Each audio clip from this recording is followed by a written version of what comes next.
mid ka mid ah mujrimiintii ugu weynaa taariikhda caalamka ee dad muslimiin ah laayay oo la soo qabtay. Amjad Yuusuf, ninka maalin qura gacantiisa ku dilay in ka badan 3,000 oo shacab Siiriyaan ah, ayaa la soo qabtay kadib 2 sano oo dhuumaaleysi ku jiray. Haddii uu Alleh awood iyo xil isugu kaa daro, ha xadgudbin.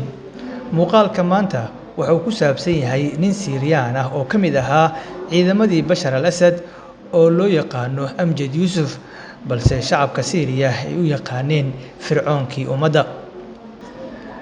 Amjad Yuusuf wuxuu ka mid ahaa saraakiisha dhiig-yacabka ah ee sida bahalnimada ah ula dhaqmay shacabka Siiriya intii uu socday dibadbixii dowladda iyo shacabku isaga hor yimaadeen, isaga oo in ka badan 3,000 oo shacab ah gacantiisa ku dilay, muuqaalna ka duubay. Qofka aan ka hadlayno waxa uu gacantiisa ku caddaynayaa muuqaalada isagoo dadka shacabka dilaya.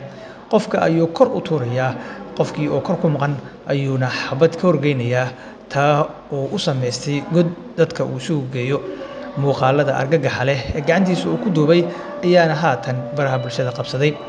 Bal ila daawo qayb ka mid ah muuqaaladii xadgudubka iyo kibirka ahaa ee gacantiisa uu ku geystay Amjad Yuusuf.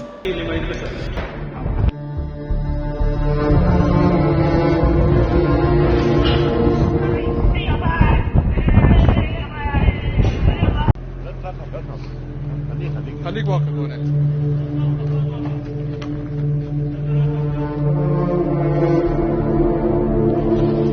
Kani waa howlgalkii lagu soo qabtay dilaagii Bashar al-Assad dadka shacabka ah u xasuuqi jiray, waxaana si weyn u soo dhaweeyay shacabka Siiriya oo dhigaya dibadbaxyo waaweyn oo ay ku taageerayaan soo qabashada ninka. Siiriya kaliya ma ahan meelaha ay dhibaatada ka dhaceen, Soomaaliyana dhibaato xooggan ayaa ka dhacday. Haddaba ma jiraa qof Soomaali ah oo dambiyo waaweyn geystay oo maanta aan u baahannahay in maxkamadaha hortooda la keeno?